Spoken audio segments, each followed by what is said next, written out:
Welcome to the Three Martini Lunch. Grab a stool next to Greg Columbus of Radio America and Jim Garrity of National Review. Three Martinis coming up.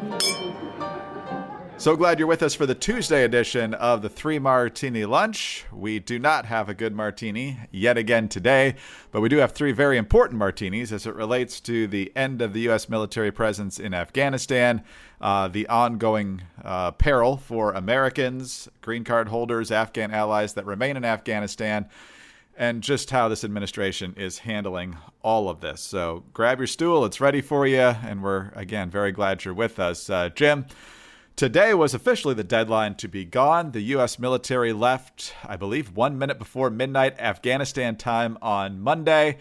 And so I suppose you don't want to give them an exact moment of when you're leaving. You leave a little surprise normally. But if you have American citizens, Afghan allies, and green card holders still there who desperately want to get out, it's a very bad look. Nonetheless, the administration's largely crowing about the fact that the war is over.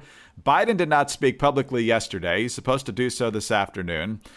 Secretary of State Blinken gave a speech yesterday, and we'll talk about that in our second martini. But Joe Biden's performance on this particular issue, not just in the last couple of weeks, but over the past few months, has been insane. We talked about yesterday how he kept saying he couldn't change anything that Trump negotiated, but he moved the deadline to September 11th for symbolic reasons, then moved it back to August 31st for, I guess, to have a talking point on the 20th anniversary of 9/11. But as you point out in the Jolt today, Jim, Joe Biden has lied and lied consistently. Maybe some can be chalked up as just really horrible predictions from a guy who's always wrong, but mostly he lied. And this one is definitely a lie. This is him with George Stephanopoulos just a couple of weeks ago about what happens if we get to August 31st and there are still Americans stuck in Afghanistan. Americans should understand that troops might have to be there beyond August 31st. No, Americans should understand that we're going to try to get it done before August 31st. But if we don't, the troops will stay. If we don't, we'll determine at the time who's left. And if there are if there's American citizens left, we're going to stay till we get them all out. If there are still American citizens there, we're going to stay until we get them out. Absolutely not true, Jim. You know, I can remember when I was told that Joe Biden was going to restore norms.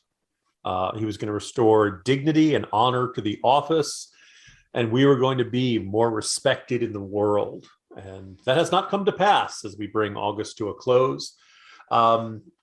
Today's morning Jolt, I went back through that July 8th speech, and a lot of people have given Biden grief about his statement.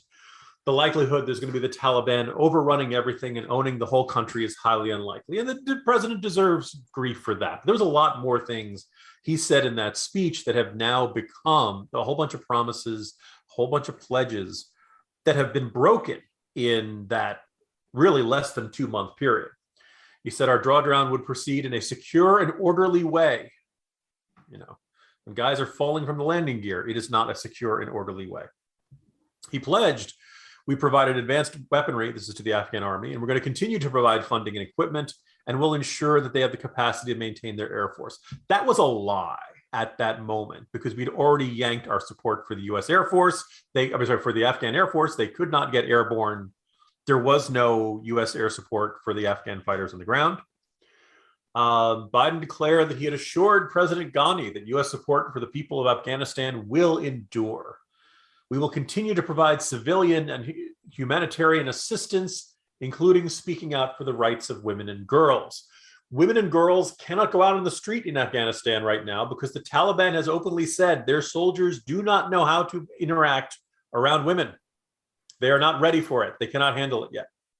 Biden said, I intend to maintain our diplomatic presence in Afghanistan. That ended. We no longer have an embassy. We no longer have consulates. We no longer have U.S.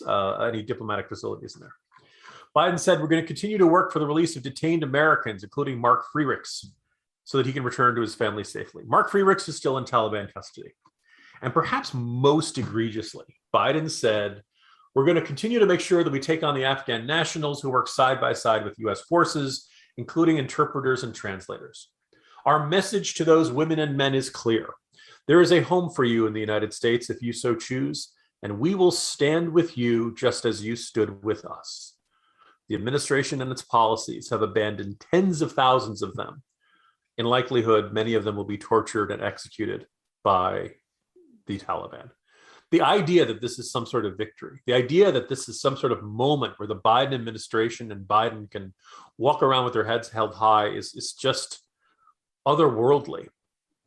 And it will be appalling if the American people say, we're okay with leaving anywhere from a couple, more than 100 to 300, depending on who you listen to, American citizens there. We're okay with leaving U.S.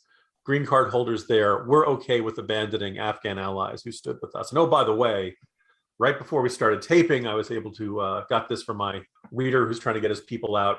He has a copy of the email that the U.S. State Department is sending to green card holders who are still stranded in Afghanistan. Remember, if the Taliban finds you with U.S. papers, there's, God knows what will happen to you. But the State Department has all kinds of helpful tips, including, quote, review your personal security plans. Be aware of your surroundings and local security developments at all times. It's around your surroundings, the Taliban. The U.S. State Department also says keep a low profile in something that belongs in one of those, was it Priceline as Captain Obvious commercials or something? Notify a trusted person of your travel and movement plans, but make sure they're trusted. And the one that I think just underline it in red, make contingency plans to leave when it is safe to do so. God only knows when that'll be. And quote, so that you do not rely on U.S. government assistance. Basically saying, U.S. green card holders, you're on your own. This is an embarrassment. This is an appalling moment in this country's history. And it'll be a long, long time before anybody trusts us again. Wow. The gall to put that together. Here are your safety tips. And oh, by the way, we're not going to do anything to help you anymore. I mean, that's just, and it's from what we heard, they weren't doing much to help people get through the gates and the checkpoints the last few days anyway. But one of the statements, lots of statements yesterday, one from Ben Sass, regardless of what you think of Ben Sass, I think this statement crystallizes Biden very, very well. Quote, this national disgrace is the direct result of President Biden's cowardice and incompetence. The president made the decision to trust the Taliban. The president made the decision to set an arbitrary August 31st deadline. The president made the decision to abandon Bagram Air Base. The president made the decision not to expand the perimeter around Karzai International Airport. The president made the decision to undermine our NATO allies. The president made the decision to break our word to our Afghan partners. The president made the decision to tell one lie after another as the crisis unfolded. The president made the morally indefensible decision to leave Americans behind. Dishonor was the president's choice. May history never forget this cowardice. Jim, this is going to get discussed, I'm sure, at length. I assume the media pivoting to, hey, the war's over yesterday was a 1 or 2 day story. I hope that's not just their way of moving on, but everything Sass says right there is indisputably true. Yeah, and the other things I just want to observe, my colleague Charlie Cook had a very sharp observation about how when Bush screws up, it's a Bush failure. When Donald Trump screws up, it's a Trump failure. But when a Democratic president screws up, whether it's Obama or Bill Clinton or Joe Biden, all of a sudden it becomes all of our mistake. All of a sudden it becomes America's mistake. Charlie noticed Tom Nichols writing in Atlantic, Afghanistan is your fault. Max Boot, dashing in his fedora, said, makes the same argument. Who's to blame for the deaths of 13 service members in Kabul? We all are. That's bull. There's a lot more words that I could have used there. The Greg's going to tell me to keep it clean. But it's not your fault, listener, unless Joe Biden's listening. It's not your fault, Greg. It's not my fault. It has something to do with the fact of who put those troops in that position without the support they needed, without the equipment they needed. Who decided we're not going to use Bagram Air Base because we had to get down to 700 troops. Heaven forbid we have more than 700 troops in the country before we get everybody out. This spin is disgusting. And it's, you thought you couldn't lose, my opinion of Max Boot was not terribly high to begin with, but that one, he found a way to go lower, people. You almost have to admire the effort. Quite a spin job. We'll talk about it more here in the second martini, and I'm sure we'll hear plenty from Biden this afternoon. Jim, one of the great parts of this job, of course, is getting to sample the products of our fantastic sponsors, and that includes Moink Box, which just gives you a phenomenal box of fresh meat. Is everything from steaks to burgers to chicken, and phenomenal products. And if you could see and taste the bacon or the steaks from Moink Box, you'd order it right away. This is a phenomenal product, and they do their business right. Greg, I guess it was probably not this past weekend. The weekend before that, we have them. They come frozen, and I kind of had this nagging sense of okay, is it going to keep all that flavor? Is it going to live up to it? And the other thing which is worth noting is that if you happen to be one of those persons who likes steak sauce or some sort of hollandaise or something, that's fine. But to me, a really good steak should be able to stand on its own. Steak has its own flavor. It doesn't really need you to put anything more on it. If somebody offered me, or if it gets served with it, fine. But come on, steak is steak. Well, let me tell you, this Moink steak was fantastic. Defrosted easily, went on the grill easily, and I didn't need any sauce. It retained all of the juices, all of the flavor, the aromas. It was just all off the charts. So it lives up to the hype. It comes to you in good quality. It's everything you want in a steak, and it's fantastic. I couldn't sing the praises anymore. Join the Moink movement today. Go to moinkbox.com/martini right now, and listeners to 3 Martini Lunch can get free bacon for a year. If it wasn't already a great deal for you, come on. That's 1 year of the best bacon you'll ever taste, but for a limited time, spelled MOINK box.com/martini. That's moinkbox.com/martini. All right, Jim, President Biden, not in public yesterday, but Secretary of State Antony Blinken was. He delivered a speech, I believe, from the State Department. His assistant had some issues closing the doors behind him throughout the speech, which was mildly entertaining as Blinken fed us a line of bull. His speech just seemed very clinical, academic, talked about how he thinks it's less than 200, maybe closer to 100 people left. The estimates, of course, range all over the place. Our diplomatic work, though, is going to continue, Jim. We're just going to do it from Doha. So people trapped in Afghanistan, don't worry about that. We're still going to be right there. It's just going to be from Qatar. But here's the most ridiculous part, Jim. This was towards the end of his speech, where he was talking about how, look, if you're still there, and you're an American citizen or even an Afghan ally, don't worry. If you want to get out, you still can, because guess what? The Taliban gave us their word. We will hold the Taliban to its pledge to let people freely depart Afghanistan. The Taliban is committed to let anyone with proper documents leave the country in a safe and orderly manner. They've said this privately and publicly many times. On Friday, a senior Taliban official said it again on television and radio, and I quote, "Any Afghans may leave the country, including those who work for Americans, if they want and for whatever reason there may be," end quote. More than half the world's countries have joined us in insisting that the Taliban let people travel outside Afghanistan freely. As of today, more than 100 countries have said that they expect the Taliban to honor travel authorizations by our countries. And just a few short hours ago, the United Nations Security Council passed a resolution that enshrines that responsibility, laying the groundwork to hold the Taliban accountable if they renege. Jim, that's actually the policy they're going with. Amazing.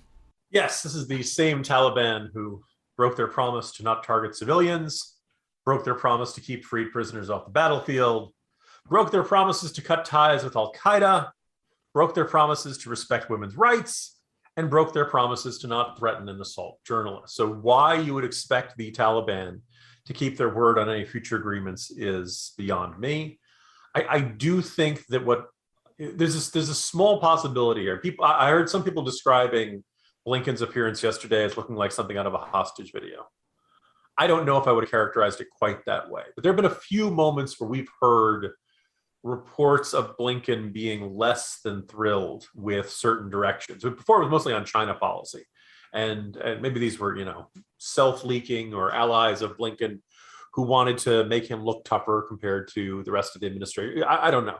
I think based on this, based on his tone, based on his body language and things we've seen, it is conceivable that at some point, a few years down the road, Antony Blinken writes his autobiography and paints Biden in a much less flattering light than you think, and that, in fact, he's been forced to go out and say things he did not want to say.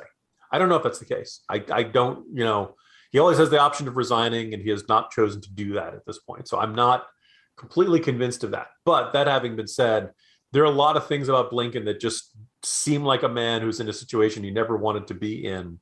And this whole thing is turning into a nightmare before his eyes. And he's forced to go out and make supremely implausible arguments. And he's, yesterday was emphasizing any engagement with the Taliban-led government in Kabul will be driven by one thing only: our vital national interests.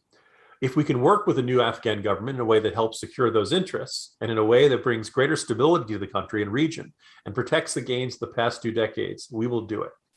What on God's green earth makes you look at the Taliban hanging people from helicopters, executing civilians in the streets, and says, oh, they're going to bring greater stability to the country and protect the gains of the past 2 decades? He has to go out there and insist 2 + 2 = 5. And I just think if you have any self-respect or any honor, you'd say, no, Mr. President, I'm not going to go out and do that. No, it's absurd. But if that's not enough, here's U.S. Special Representative Zalmay Khalilzad, who is the Special Representative for Afghanistan Reconciliation. Not sure there's going to be a lot of reconciling going on, but he was also George W. Bush's ambassador to the UN. I think he was ambassador officially to Afghanistan at one point. Listen to a couple of his tweets from yesterday and see if you think he's dealing in reality. With the departure of our military and those of the many partners who stood with us, Afghans face a moment of decision and opportunity. Their country's future is in their hands. They will choose their path in full sovereignty. This is the chance to bring their war to an end as well. This is the best part. The Taliban now face a test. Can they lead their country to a safe and prosperous future where all their citizens, men and women, have a chance to reach their potential? Can Afghanistan present the beauty and power of its diverse cultures, histories, and traditions to the world? Jim, I assume those are rhetorical questions with the assumption of no, because if he thinks they can be answered any other way, we're living in fantasy land. I think we are in fantasy land. This administration sees what it wants to see, claims what it wants to claim. I was struck yesterday by the terminology used by General Frank McKenzie, where he said, while discussing the Taliban, they've been very, quote, very, very pragmatic and very businesslike as we have approached this withdrawal. Well, maybe to the U.S. military, they don't necessarily, but meanwhile, the United Nations says the Taliban are performing summary executions of civilians and combat members of the Afghan National Security Forces. But Greg, I'm sure they're executing civilians in a very pragmatic and businesslike manner. So if the Taliban cuts off the internet, which I kind of assume they will here at some point soon, and then the blood flows in the streets, but there's no cameras to actually capture it, are we just going to pretend that they're behaving, or are we actually going to tell the truth here? It's a great question, because there'll be a lot of people who have a very strong incentive to pretend they didn't see anything, nothing changed, everything's fine. I think it'll be an interesting test of us as a people, whether we choose to forget. But I think it'll all come out very useful on, it'd be interesting, probably, you know why I won't pay a lot of attention to what's going on in Afghanistan, Greg? Because we have to make our way to the Holocaust Remembrance Day ceremony. Oh my gosh. Yeah. All right, well, let's talk about something happier than that. And those are the fantastic products you can get at MyPillow. Look, there's nothing better than slipping into bed with soft, comfortable sheets at the end of a long day. And now MyPillow wants you to sleep better with their Giza Dream Sheets and be comfortable as you move around during the day in your new My Slippers. For a limited time, you can receive 50% off of any Giza Dream Sheets with a price as low as $49.99, and you can get 50% off My Slippers. Not My Slippers personally. I mean the MyPillow brand My Slippers. You don't want mine. I've been wearing them. Giza Dream Sheets. Now imagine sliding into the most comfortable sheets you will ever own, guaranteed. They're made from the world's best cotton, grown only in a region between the Sahara Desert, the Mediterranean Sea, and the Nile River. Its long staple cotton makes it ultra soft and breathable. It's available in a variety of colors and sizes. They're machine washable, and these sheets come with a 60-day money-back guarantee and a 1-year limited warranty. But before slipping into your Giza Dream Sheets, slip out of your My Slippers, which you'll have been wearing for a long time because they're really comfortable. 2 years they took to develop these My Slippers. They're designed to wear indoors or outdoors all day long. The MyPillow foam and impact gel prevent fatigue. It's like just really walking around on cushions all day, and it's made with quality leather suede. I've got the sheets. I've got the slippers. Highly recommend them both. Very comfortable to walk around in the slippers, and the sheets, as you know, are our favorites as well. And so for a limited time, you can save 50% on all Giza Dream Sheets and My Slippers. Go to MyPillow.com, click on the radio listeners square, and use the promo code Martini at checkout. or call 800-874-0104. You'll also find the deep discounts on all MyPillow products, including the MyPillow mattress topper, the MyPillow towel sets, and so much more. So don't miss this sale of the year. That's MyPillow.com, promo code Martini, or call 800-874-0104. Sleep better with MyPillow.com. All right, Jim, let's move to our crazy martini now. And you usually don't get crazy martinis out of dignified transfer ceremonies at Dover Air Force Base, but that's where we are today. Over the weekend, this happened. The remains of those 13 American heroes were brought back to the United States. The families of many of them were there. Some chose not to, and that's certainly their right. And we're getting some different accounts, some disturbing accounts of Biden's interactions with the families. Some really let him have it, and he didn't show the patience or just take it. I mean, in that situation, you're just supposed to let them kind of pound on you and scream at you, and that's your job at that point as comforter in chief. But apparently that didn't go well. He kind of waved people off. And then, Jim, you tell the story at the end of the Morning Jolt today about Mark Schmitz and his wife and the frustration they had with Biden as well, because it seemed like you kept trying to make it about himself. Yeah, look, this is from the Washington Post, who managed to track down Schmitz.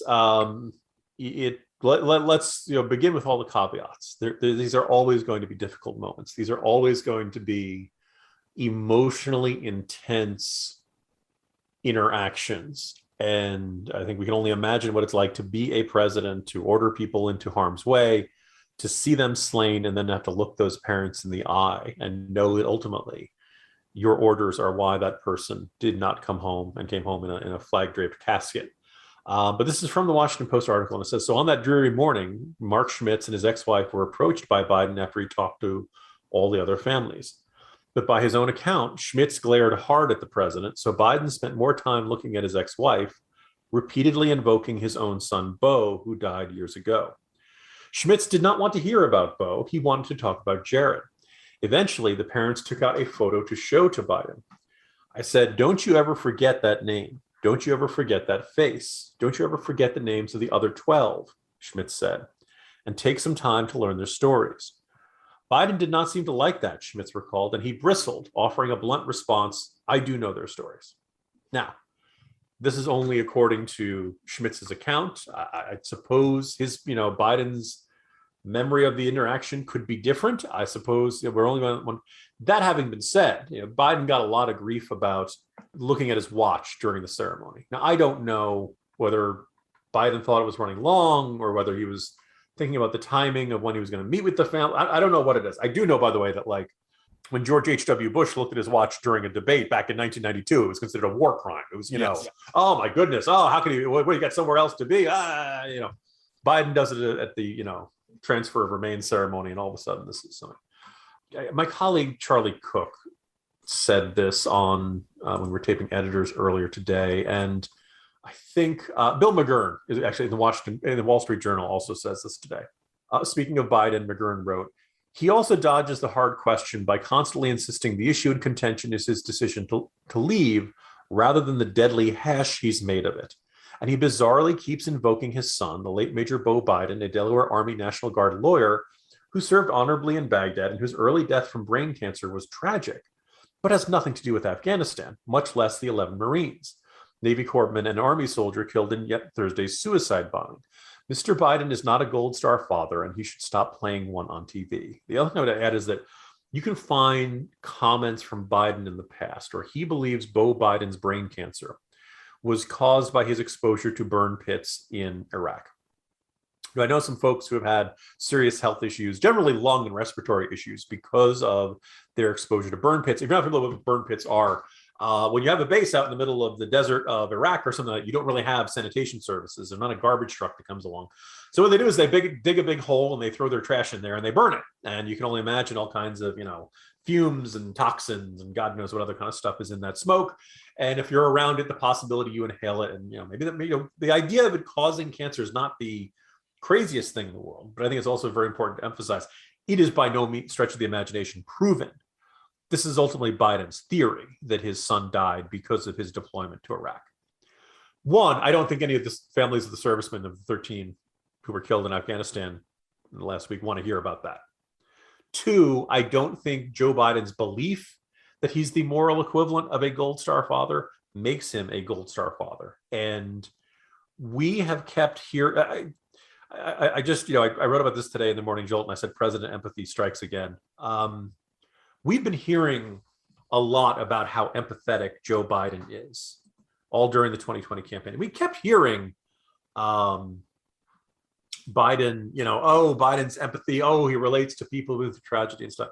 I'm going to quote somebody who sent me this in an email, and I don't know if he wants to be attributed. So I'm not going to take credit for it. Somebody really smart out there made this observation. Maybe Biden's skill of empathy was always overrated, or maybe some of us got it backwards. Maybe Biden doesn't really have a gift for showing sympathy to others. Maybe the terrible things that have happened in his life caused other people to be sympathetic towards him. And that dynamic was misconstrued as Biden being really empathetic, because he really does, in descriptions of encounters like this, Biden really does seem like a cranky old guy rather than Mr. Empathy that we were told about in the 2020 campaign.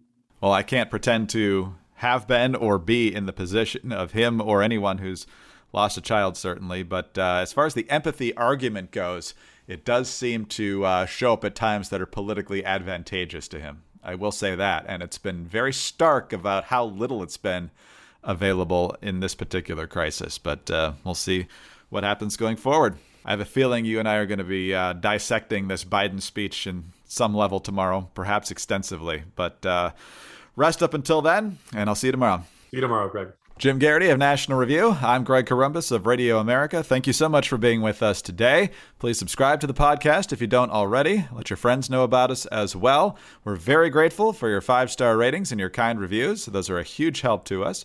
Also, you can get us on those home devices. All you have to say is play 3 Martini Lunch Podcast. Follow us on Twitter. He's at Jim Garrity. I'm at Dateline_DC. Have a good Tuesday, and please join us Wednesday for the next 3 Martini Lunch. We are living in difficult times where people fear having thought-provoking conversations about pressing issues. And although we're in the midst of an information explosion, there are a lot of forces aiming to distort what's true.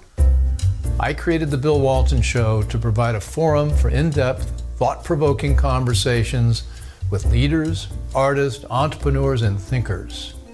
Please join me at thebillwaltonshow.com to explore what's true, what's right, and what's next.